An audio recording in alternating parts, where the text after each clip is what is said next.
What is up, Hot Take Nation? It's David Ramsden-Wood here, DRW in the house, World Broadcast headquarters, basement, shag carpet and all. Thanks for joining us. We're going to see if that catchphrase sticks. I can't even remember what I said, so I'm really doubting it. It doesn't really feel right, but we're going to run with it because that is what we do on the show.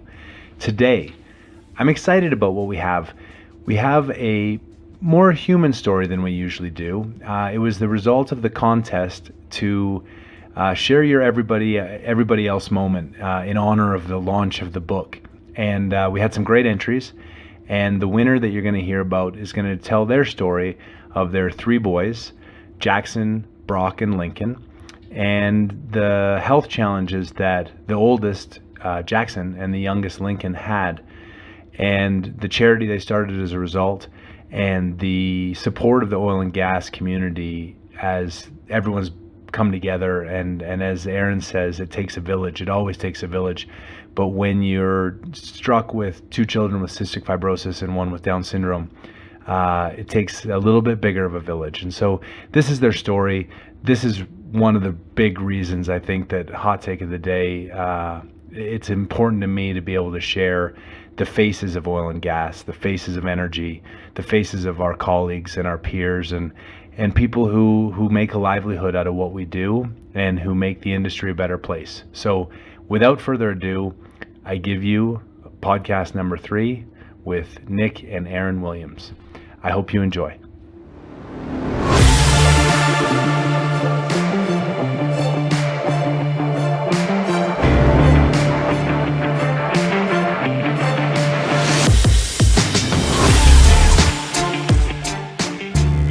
Welcome, everybody. It's David Ramsden-Wood, your host of the Hot Take of the Day podcast. And today we have a special one. We had a competition when I published the book, which, as you know, is called What the F is Wrong with Everybody Else? What They Didn't Teach You in Business School. And I committed on there, which was a very risky one because I wasn't sure really the level of audience participation we would have. I committed that we would have the winner on the podcast. I'm really excited to be here with Nick and Erin Williams. You go by Williams, yes? Yes. Okay, great. It's always bad when you get someone's name wrong on a podcast that's going to live in eternity. So Nick entered the contest, and Nick, I want you to tell us a little bit about your everything else moment, starting sort of in 2016 when the story took off.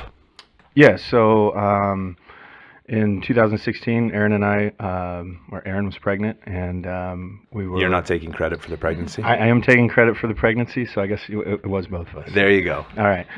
So we were pregnant, and we were actually in bed one morning, and it was the morning of our final ultrasound, and Erin gets up and says, "It's time to go." I was like, "Well, our appointment's not for another 4 hours. We're good." And she said, No, it's time to go. So...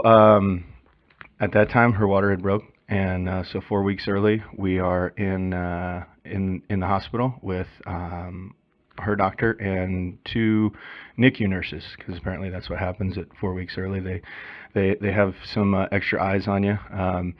Long story short, Lincoln's heart rate had dropped significantly, and we had to go into emergency C-section. So we went from a room of 3 people to a room of about 30 very quickly, and shortly thereafter, successful C-section, and I was told I could go hold my son. And as they're handing my son from the doctor to the nurse to be cleaned up, the doctor looks at me in the midst of all this chaos and goes, "Does your son look like either of your other 2?" And I said, "Of course, he looks like both of them." Mm-hmm. At that point, he had known that Lincoln had Down syndrome. Being as that was our last. And did you know prior to the C-section? Had no idea. So that was again that they ask you when you're pregnant nowadays, do you want to test for Down syndrome or anything like that? And there's a test that can be done, and we've always said unless there's something you can do to help the health of our child, then we don't want to know. It is what it is. So that day would have been the last ultrasound, and probably would have found out that day, one way or the other. But we just like to do things a little dramatically. So Erin, talk me through. You were lying in bed, and you have 2 other kids. So this is an experience you've had, and you say it's time for us to go. How are you feeling at the time? I had felt very full. It was actually not like the other two. My water broke, and this was the first time. So I'm laying in bed, and I told Nick, I was like, either I just wet the bed or we need to go to the hospital. So I called the doctor. She's like, yep, you need to come on in. She said, it'll be a little bit, but come on in. And I was like, okay, well, I'm going to take a shower. And Nick's like, no, you need to get ready and go. And I was like, no, I really need to take a shower. And so it felt fine. It felt good. The whole pregnancy went well. Doctors were not worried about anything. We knew there was a risk for cystic fibrosis because we were carriers. We knew that because of Jackson. And Jackson's your oldest son? Our oldest, yeah. And how old is Jackson now? He's 9 now, yeah. So, we knew that was a possibility, but we were kind of ready for that, I think, if that were the case. Mm-hmm. So we felt good going in. Nick was nervous. He was in his brand new truck, and he was afraid I was going to give birth while we were on the way to the hospital, but we had it. We were ready. I was ready. So your son gets handed to you, Lincoln, and the doctor knows at that point that he has Down syndrome, and you don't. Correct. So walk me through the moment where the doctor says it, and again, and we'll talk about your older son Jackson, who has cystic fibrosis, correct? So we'll talk about him and that expectation, but that must have been a really big surprise. How did you feel in that moment? I think that was the biggest. I think surprise was the biggest word, and the expectation of, we knew, we put our children and the blessing of having kids in God's hands, and we felt like it wasn't our decision whether or not, on the cystic fibrosis side of things, that we should decide whether, if we're going to get pregnant, we're going to trust in the Lord and all that. So we were prepared for that, and we were ready for it. And when the Down syndrome piece comes in, and any parent, whether their child is born completely healthy or whatever, the unknown is the scariest part, I think. And that's what hit us right away. And I think Erin looked at us and looked at me and said, I was ready for CF, but I wasn't ready for this. And that was the kind of the pivotal moment right there, where we looked at each other and kind of both broke down a little bit. Mm-hmm. And not because we were upset that our child had Down syndrome, just because we were the unknown. Mm-hmm. And that's when it really hit us that, you want to hear God laugh, tell him your plans, and our plans changed right then. So that was kind of the moment where we were like, okay, this is going to be different than what we expected. So Erin, for you, I mean, you talked about your eldest having cystic fibrosis, and for those, I would certainly fall in the category. Tell me about what that is, what that means, what that changes about life. And that's a big question. And we'll come back to research and some of the other stuff later, but talk to me about that. So cystic fibrosis is a genetic disease that usually affects their lungs, their digestive system. A lot of children eventually have to have lung transplants. It causes a thick mucus. As a child? As they get a little bit older, typically. What happens is it causes a thick mucus to build up, and they can't get rid of it. And so it gets in their lungs, it causes bacteria to grow, causes infections, and over time, it just breaks down their lungs. So it makes it hard to breathe. So they start medicine right away. It also affects their digestive system. So they take Creon pills, which breaks down the food so that they can absorb the nutrients in the food that they're eating.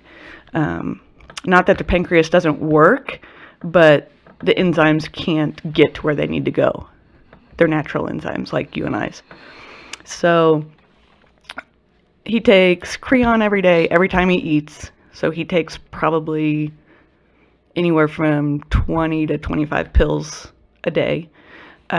He takes different types of vitamins because they are deficient in typically vitamin D and several other nutrients. He does a vest treatment that it's a percussion vest, so it basically shakes him. So as babies, we would we would basically hit him in the lungs for about 10 to 15 minutes twice a day to loosen that mucus so that it can come out one orifice or another. Now they have this vest treatment, and it's a percussion vest, and he wears it. They both wear them for 20 minutes twice a day. They both do nebulizer treatments and kind of similar albuterol type inhalers that asthma kids would use, just to open up their lungs and again try to release that stuff so that it doesn't cause long-term effects. That's as a parent myself, I mean that's a big commitment. I mean, and then so then your youngest son Lincoln is diagnosed with Down syndrome. That's another story in Yeah. itself. For the first 6 months, we were told he did not have cystic fibrosis, and We had a false negative. we had a false negative on the. So there's a couple different ways that they test for it. The newborn screen, the first 2 weeks of birth, the newborn screening test, and now in all 50 states, it's tested for. But there is an unknown number of genetic deformities that can happen within cystic fibrosis that they just haven't identified them all yet. The delta F508 gene is the most common, and both Lincoln and Jackson had markers for the delta F508, but their second genetic form, one of us is a carrier of one that just hasn't been identified yet, and or hadn't been identified at the time. So when they did the genetic test for Lincoln, we were told he doesn't have cystic fibrosis, and all of the issues that kept us in the hospital, 29 days the first time, came home for 2 days, went back with a collapsed lung, and we're in for another 34 days. They told us that had nothing to do with cystic fibrosis. Now, the end-all be-all test for CF is a sweat test. Kids with CF or adults with CF produce extra, an inordinate amount of chlorides in their sweat. So literally, the functional test to determine cystic fibrosis is they will hook your newborn up to and wrap his arm or his leg in towels and put probes on him and just heat his arm up until he starts sweating, his or her arm until they start sweating. They'll collect that sample and then they'll run it and see how many, what the chloride levels are. So after about 4 or 5 months of Lincoln just not thriving and not gaining weight, we finally said, and I think in the back of our mind we knew, but we wanted to see if there was, if that would be one less hurdle to cross. But finally we said we've got to do a sweat test. We've got to figure out if this is. And turns out the sweat test was positive. And since the day he started getting treated for cystic fibrosis and taking the enzymes and doing the treatments, and Denver Children's Hospital is unbelievable. We've had the chance to leave Denver a couple times for job perspectives and things like that, and we've turned them down because of the ability and the relationship that we've grown with Denver Children's. And so once we got him on a program, he's really started to thrive, and it saved his life. So. I mean, I talk about it a little bit. I have a 15-year-old and a 13-year-old, and I remember before we had kids, people always say, "Oh, the only thing that matters is the health of your kid," and I truly know that you just have no comprehension of what that even means until, I think certainly not a similar story in the outcome, but I remember when Ben, my oldest, was being born, and we had an intern. They said, "Do you mind if the intern delivers the baby?" And we're like, "Sure." And his heart rate dropped, and the doctor realized that the cord was around his neck. And I mean, I've just never seen anyone go so quick, and got him out, and everything was fine. But that moment of just absolute fear, and my cousin's daughter had the cord around her neck, and unfortunately, has just been a lifetime of disability handicap, and so that was a near miss, and you guys are dealing with this not with just one, not with just cystic fibrosis, but then with 2 children with Down. How has that impacted your marriage, your relationship, your outlook on life, and I'm going to tie this to, because you started a charity, which I think is phenomenal. One of the reasons I was so excited to have you on. So talk to me about first the marriage, and then second, what led you to that, and what you've learned through that, and what the charity's been able to help do. Erin, why don't you take that to start? As far as our marriage goes, I think, you go through so many emotions while you're sitting there and your baby's in the NICU, and there's really, if you've ever been in a NICU, there's not sleeping quarters for the parents. Like, you're sitting in a chair. Nick pretty much lived and worked from this rocking chair in Lincoln's room for the whole time we were in the NICU, and then PICU for that matter. But you're just in disbelief almost, and heartache, and everybody wants to help you, but there's only so much that they can do. They can help you with your kids, your other two kids. They can make dinner for you. They can, those things. But really, it's you and your husband, or you and your wife, that are in there together. And for us, it was, I think we got mad probably at God a little bit, but at the same time, it was, you yell, you scream, you cry, and then you realize, gosh, what a blessing. Because then you watch your other two kids come in there and see their baby brother, and they just love him. And it's that unconditional innocence that you see through your child's eyes, all three of them for that matter. And gosh, you just grow deeper and deeper in your faith, in your love for each other, in your love for your family and your community, because it took a village, and it's still taking a village. And we were so blessed by so many people that came into our lives and have stayed in our lives.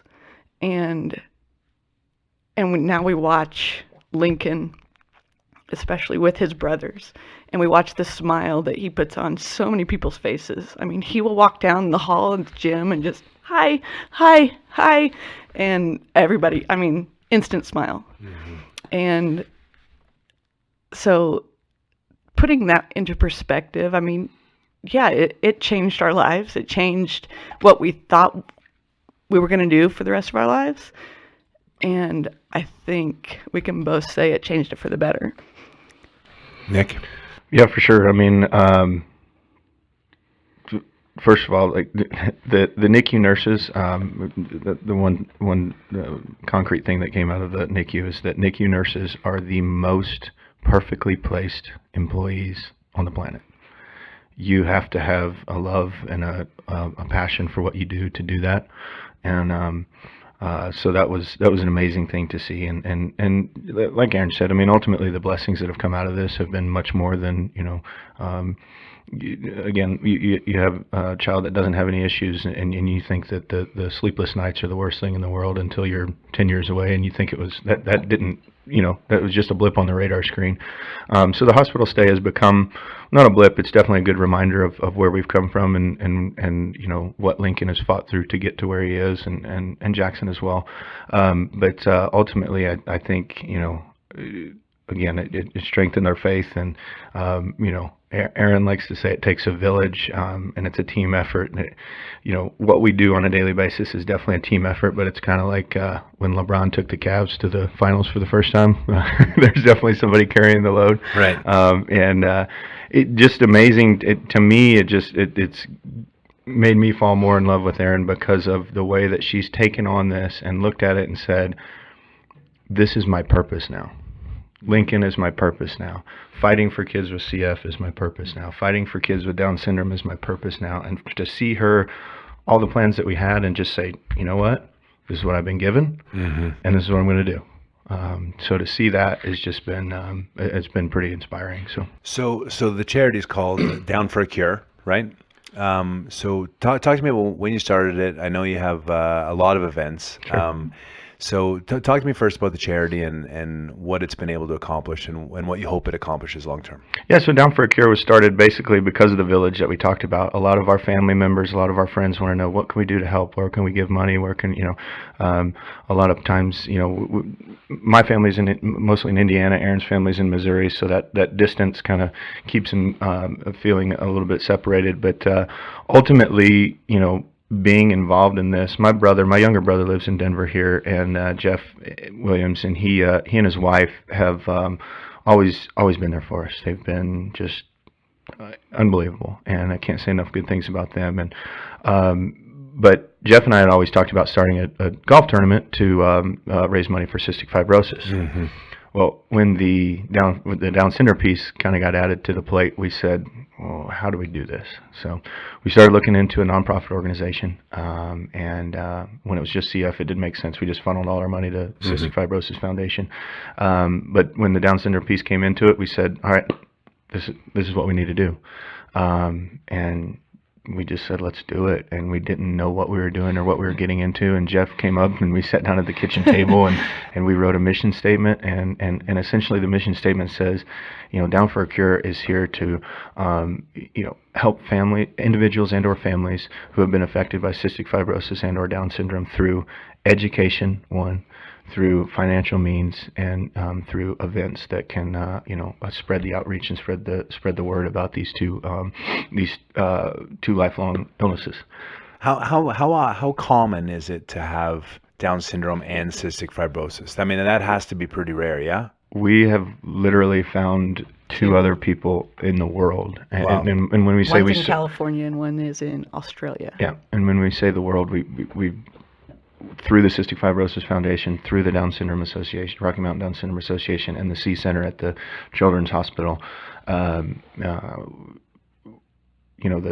lead doctor at the C Center and Children's is, I call him the Michael Jordan of Down syndrome. He's been involved in it for 35 years. Mm-hmm. And he said not once in his career has he seen both. Wow. So very rare. So we've talked a lot about Jackson and Lincoln. Mm-hmm. And so as I think, and again, as a parent, but you have a middle child, Brock, and no cystic fibrosis, probably carrier, but just isn't active. Is that fair? And then, healthy. How is that, because obviously, all the attention really is sort of on number 1 and 3. How does Brock do it? How do you manage it as parents? How does Brock adjust and adapt? And what do you see in Brock?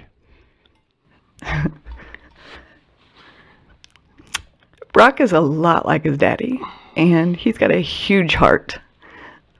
He's also a little crazy. But he, I don't know that he really gets it, but from day one, he's 22 months younger than Jackson, and when Jackson started his vest, he got it at age 2.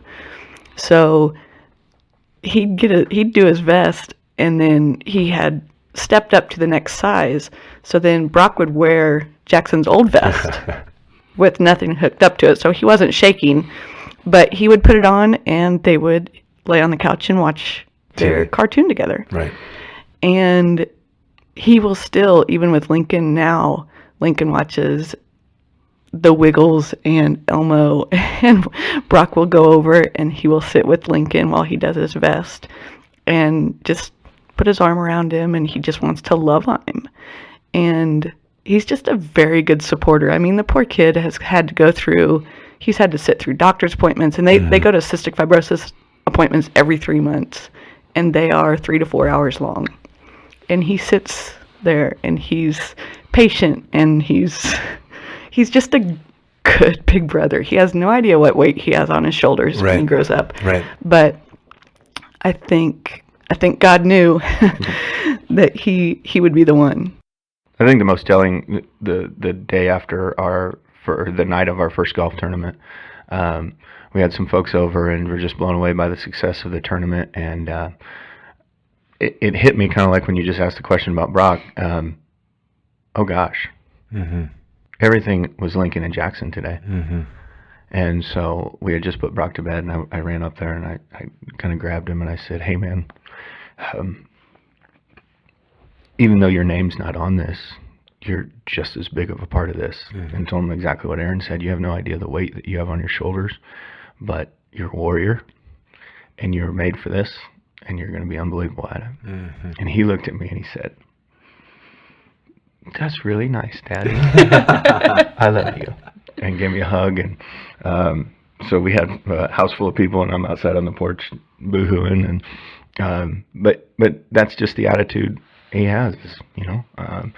And one of the first things we were told when we found out about cystic fibrosis was a doctor that was on his way out. He was retiring, and he said, "This disease is going to be what you two make it." And looked at Erin and I, and he said, "If you tell your son he's sick, if you tell your son he can't, if you tell your son he's got a problem, that's what he's going to believe. But if you treat this as a part of everyday life, he's going to run, he's going to laugh, he's going to swim, he's going to do the things a normal kid does." And probably the most sage advice we could have gotten at that time, because we didn't know what to do. That's kind of how we've tried to take an approach with it. Obviously, Jackson knows there's some limitations and things he can't do, and you know, we remind him constantly. One of the analogies people give is, if you want to know what it's like to have cystic fibrosis, get on a treadmill, run your mile, breathing through a straw, because it affects the lungs that much. Right. And but other than that, he plays sports. They do, you know, he's doing normal kid things, and and Brock's doing it right along with him. So that's amazing. So tell me more about the charity and how people can get involved, and how, you know, I think an important part of charity is always the governance and how the money's used, where it goes. Talk to me about that. Sure. So we finally set up a website after 3 years. We've had 3 golf tournaments, and just grown exponentially. And I shout out to the oil field and the giving people in there, because we couldn't be where we are without it. But first year we raised $30,000. Next year we raised $70,000, and this past year, $60,000. And this past year we raised $107,000. Wow. And just through the giving folks that we know in the community that we have. But www.downforacure.com is our website. And that'll be in the show notes for everybody. Yeah. And essentially what we do is we need stories. This is a great platform for us. We need stories of people that know folks that are affected by cystic fibrosis, know folks that are affected by Down syndrome. Our first year when we raised the money, we didn't know what to do when we reached out to the Down Syndrome Association and the CF Foundation, because they're so big. There are limitations and rules of what they can share and what they can't share. Through some channels, we found out about 2 families who had daughters who both had Down syndrome, and were both in the hospital going through chemo for leukemia. And it hit pretty close to home for us, because when Lincoln was born with TMD, he was diagnosed with TMD, transient myeloproliferative disease, gives him a 25% chance, increased chance of having leukemia by the time he's 4 years old. And Down syndrome kids already have an increased chance Correct. of having getting leukemia. So we didn't know what else to do, so we said, we've been in the hospital before, we know there's extra bills, so we reached out to these families and said, we'd like to give you a check. And they didn't know what to think of it. Right. But we had a Facebook page, we reached out to them, we were able to write a check to both families for $5,000. And to this day, we will randomly run into those families, whether it be at the hospital or events or whatever it is, and just the biggest hugs, the biggest smiles. Right. And so that's kind of the driving force. The most important thing is 100% of this money goes to charity.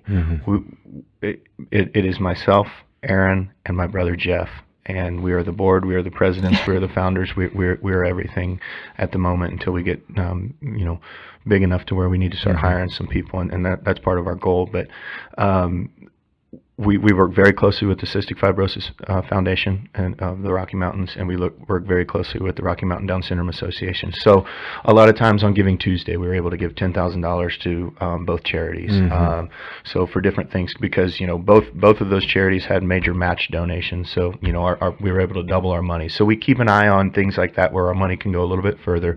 But mostly we want to find individuals that we can help out. One of the most heartbreaking things that we found out last year when Erin and I met in Joplin, and in Joplin, Missouri, and we had some good friends who had a son with special needs, and they helped to build this thing called the Miracle Field. And the Miracle Field is a baseball field where kids with different types of disabilities, a lot of kids with Down syndrome, are able to play baseball. This is awesome. And it's an unbelievable field, and it's an unbelievable place, and you go there, and there's still evil in the world, and somebody vandalized that field and set their shed on fire and caused over $10,000 worth of damage. And there was a very likely chance that without extra money, they weren't going to have a season the following year.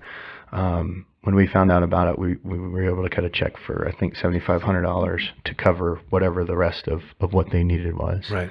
And to see pictures from that and see kids smiling and things like that, those are the type of things we want to be involved in. We don't have the red tape of the big charities. If you follow us on the website or if you follow us on Facebook, you'll see where your money's going. Yeah. And you'll see the effect that it has. And ultimately, one of the biggest, and I'm sorry for rambling, but the biggest, one of the biggest victories we've had over the last 9 years is about 2 months ago. There was a triple combination therapy approved by the FDA for kids 12 and older with cystic fibrosis that will positively affect the lives of over 90% of kids and adults with cystic fibrosis.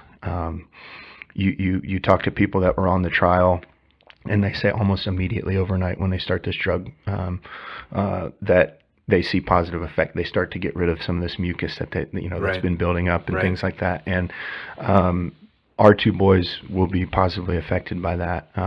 And that is 100% because of money donated.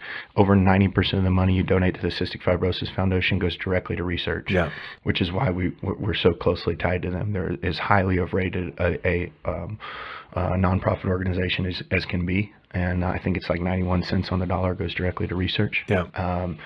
And that's what it takes money. It takes money, and that's what we saw as a need, and we felt there was a need that we could help help with, and we were being called to do it, and that's where Down for a Cure came from. Well, I mean, as you know, this interview started with a contest on the Hot Take of the Day website and sort of associated with the book. So, as part of contributing, all the proceeds from sales in January of the book are going to go to you guys, and then Hot Take of the Day and Prevail Energy, which are both me, which is great when you self-sponsor. We're going to match that. And so, it's just so exciting when I think about like when I started the Hot Take of the Day, in November, and as it's grown on LinkedIn, it was accidental. I wanted to share my experience and my knowledge to help people in the oil industry understand what was happening, and they might not have done it, and it sort of grew into what it is. And when I can sit here across from you two and have a positive impact, it makes everything that's ever happened with the Hot Take of the Day and where it's going and the podcast worth it. So we're going to do that. So if you want to help support, obviously the website is going to be on the podcast. Buy the book, all the proceeds are going to go, and I'm going to match that. So really excited about that. And then the last piece that I wanted to talk to, and Nick, this is specifically for you. We talk a lot about oil and gas and fossil fuels and climate change, and it's bad. And then you're in the industry. You've been in the industry your whole career. Your family supported by it. You work in it, and the industry supportive. Talk to me about how the oil and gas community has supported you and charity and all the experience you've had with oil and gas, so that we can transition maybe the conversation from big bad fossil fuel to this is Nick and Erin Williams who have been positively impacted by our industry. Yeah, I couldn't agree more. I mean, that is something that growing up, Erin and I both played sports, and we were part of teams, and that's one of the driving forces behind what we look to do, and how I got into the oil industry. And everybody always taught me, be a part of a team, and though we compete on a daily basis, I compete with my competition in the directional space, and when the oil and gas community finds something to rally around that they believe in, it doesn't matter if we're direct competitors. It doesn't matter if we're working, if it's operators, if it's service companies, it doesn't matter. They come together and they will do whatever it takes to positively impact those around them. And I think we do ourselves a disservice in the industry by not highlighting the positive. There is so much good that comes from fossil fuels and the work that we do. I tell people all the time when we start the conversation, I would not be doing something that would put my family at harm. The first thing I look at when I look at a job or look at an opportunity is, how's this going to affect my family? And if it's the best thing for my family, that's what I'm going to do. Yeah. And I haven't left the industry yet. Yeah. So I truly think that there's no other industry like it. I've got 2 education degrees, and I jumped into the oil field, and I don't see myself ever leaving it because of the positive impact it's had on our family and then our bigger community as well. And Erin, how about you? I mean, you said you were a teacher. I was. I've taught English. I taught PE. I taught health. I've coached pretty much every sport out there. And I agreed with Nick. I mean, I didn't know much about the oil field, and he started from the bottom up, and we moved around to make that happen. But they have embraced us like family, and there are some guys that he has become extremely close with because of Down for a Cure, because they want to help and they want to make it bigger and better every year. And I mean, with their help, it's huge. It has made all the difference for us. That's amazing. Well, a very special edition of the Hot Take of the Day podcast. Really, really thankful for you to open your hearts and open your story to everyone listening, and for letting me be a part of it. And I obviously have a signed book for you, which is super exciting. As it said in the show notes, you're going to see downforcure.com. We'll have a little bit more on that. All the sales of the book will go to that with matching donation. And the golf tournament is when this summer? Golf tournament is August 7th at Riverdale, and we've got both courses for the whole day. So if we can fill up 2 courses twice, we'll double our money. So that's phenomenal. Well, thanks everyone for joining, and we'll be back here. In the meantime, be safe, be good, and have a great day. Bye for now.